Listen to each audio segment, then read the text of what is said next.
जय भारत राष्ट्रभक्त चैनल पे आपका स्वागत है। मैं ब्रिजमोहन मदान, अधिवक्ता, राजस्थान हाईकोर्ट जयपुर, आपके समक्ष आज राजस्थान की एक समस्या की ओर ध्यान दिलाने के लिए हम आए हैं। अभी कुछ दिन पूर्व समाचार पत्रों में ये आया कि राजस्थान में बेरोजगार नवयुवकों की संख्या 21% है, जो कि पूरे देश में हरियाणा के बाद राजस्थान का नंबर आता है। हमारे मुख्यमंत्री आदरणीय अशोक जी गहलोत एक लोक कल्याणकारी सरकार चलाते हैं और उनका यह इतिहास रहा है कि वे जब जब भी सत्ता में आते हैं लोगों को रोजगार देने के लिए हमेशा तत्पर रहते हैं और वे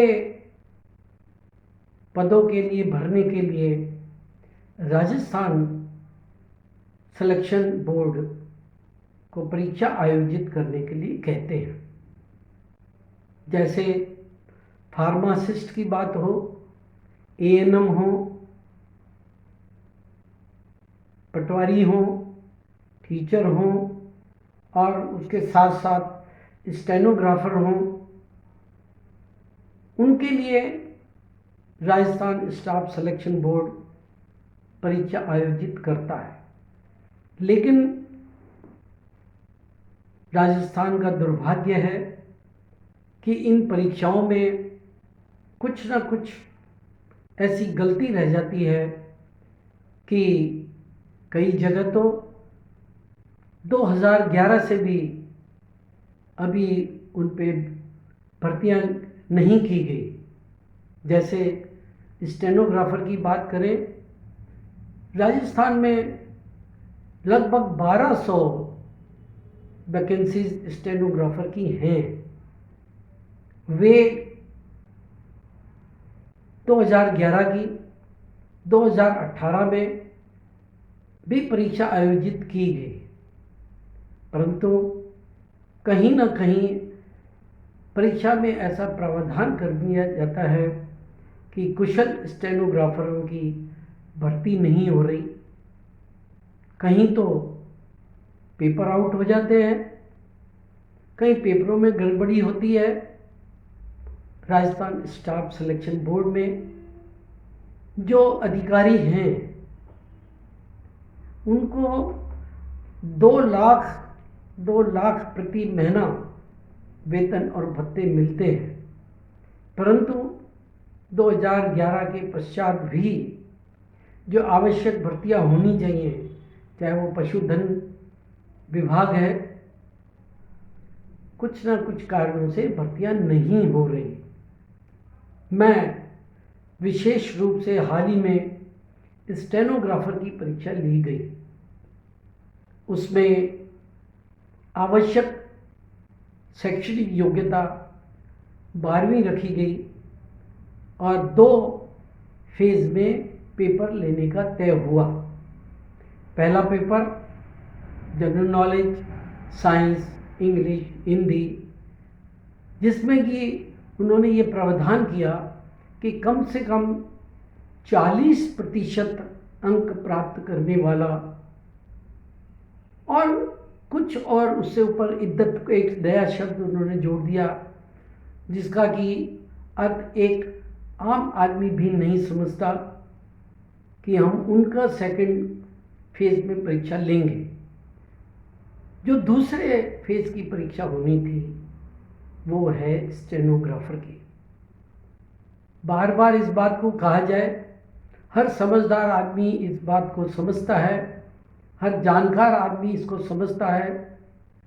सचिवालय में बैठे अधिकारी, मंत्री, विधायक सब इस बात को जानते हैं कि शॉर्ट हैंड एक अलग तरह की कला है। शॉर्ट हैंड लिखना और शॉर्ट हैंड लिखे हुए को पढ़ना कोई भी नहीं पढ़ सकता। उसके लिए बड़ी प्रैक्टिस चाहिए। 5 से 7 साल तक लोग शॉर्ट हैंड की तैयारी कर रहे हैं। अब फेज सेकंड में परीक्षा होनी थी स्टेनोग्राफी की। प्रथम परीक्षा ले ली और पता नहीं किस आधार के ऊपर सिलेक्शन बोर्ड ने ये तय कर दिया कि हम सेकंड फेज का एग्ज़ाम उनको देने देंगे। जैसे 1200 वैकेंसी है तो 12 गुना को बुला लिया, 12 गुना पास कर दिए। अब ये 12 गुना की गणित कहाँ से आई, कहाँ से आदेश मिले, कहाँ से किसने निर्देश दिए कि ये 12 गुनाओं को ही शॉर्टेड की परीक्षा में बैठने देना है, जबकि विज्ञप्ति है स्टेनोग्राफर की। उसकी स्टेनोग्राफर की स्किल की, उसकी प्रतिभा का परीक्षा का मौका ही नहीं दे रहे। बड़ी हैरान की बात होती है। आज वो बेरोजगार स्टेनोग्राफर जिन्होंने अपने 5 और 7 साल तक करके किसी की 110 की स्पीड, किसी की 120 की स्पीड, किसी की 100 की स्पीड और हिंदी और इंग्लिश में अलग अलग, लेकिन उनको द्वितीय फेज की परीक्षा में बैठने का मौका ही नहीं दिया जा रहा। और कहा क्या जा रहा है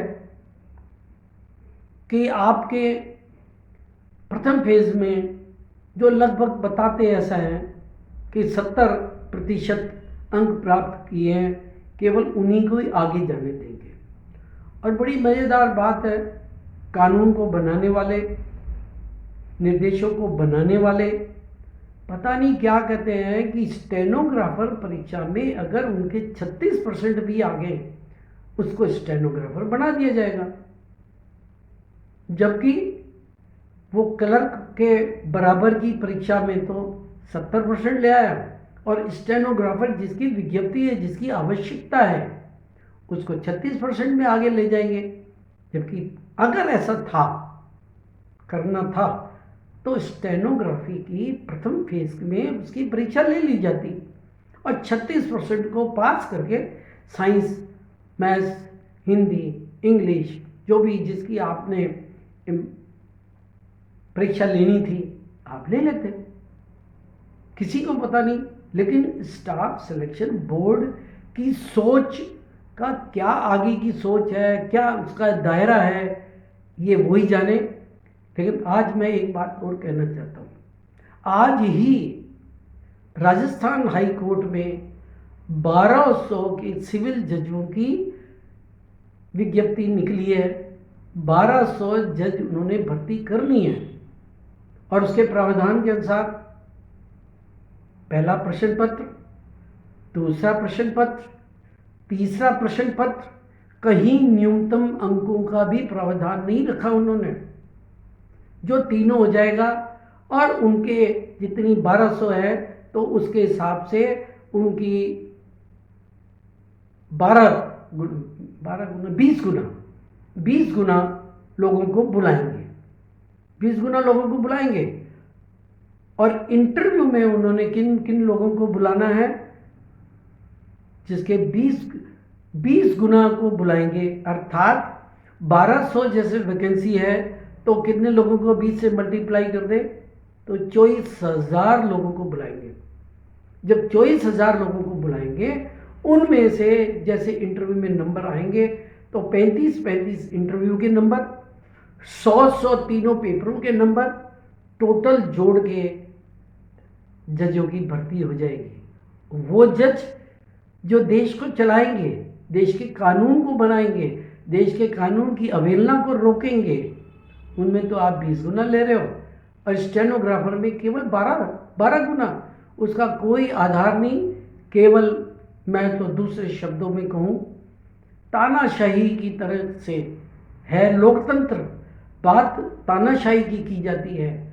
आज स्टेनोग्राफर बेचारे कभी किस अधिकारी के पास जा रहे हैं, कभी किसी मंत्री के पास जा रहे हैं, कभी किसी विधायक के पास जा रहे हैं अपनी गुहार रखने के लिए, लेकिन इस लोक कल्याणकारी सरकार में अभी तक उनकी कहीं सुनवाई न हुई।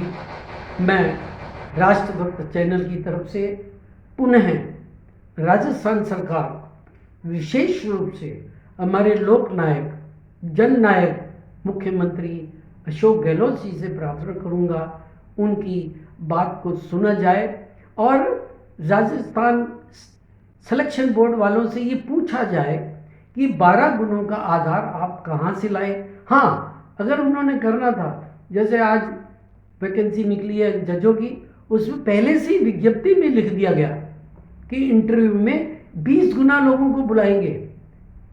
अगर स्टेनोग्राफर की परीक्षा में भी ये लिख दिया जाता, क्यों 12 गुना?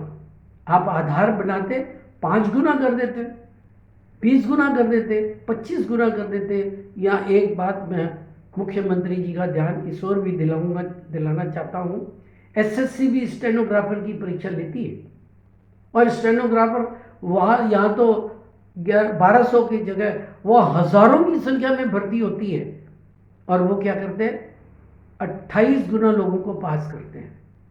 वो 28 गुना को दूसरे टेस्ट के लिए बुलाते हैं।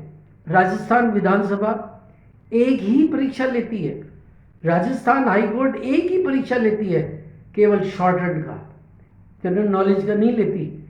वही सरकार, वही जयपुर, सारे के सारे वही अलग अलग विभागों में अलग अलग आपने नीति निर्देशक बना रखे हैं। मैं पुनः मुख्यमंत्री का ध्यान आकर्षित करना चाहूँगा कि राष्ट्रभक्त चैनल हमेशा सरकार के साथ है, लेकिन बेरोजगारों को पूछा जाए, स्टेनोग्राफर की द्वितीय फेज की परीक्षा ली जाए। परीक्षा में वो पास होगा तो आगे जाएगा, परीक्षा में फेल होगा 36% में आगे जाएगा ही नहीं। पुनः स्टेनोग्राफर की ज़िंदगी खराब हो रही है। उनके माता पिता कितने कितने सालों से उनको शॉर्टहैंड सिखाने के लिए मोटी मोटी कोचिंग सेंटरों में जाके फीस देते हैं, क्योंकि वो घर में पढ़ने वाली कला नहीं है, कोचिंग सेंटर में जाना ही पड़ेगा। पुनः निवेदन, धन्यवाद, प्रणाम।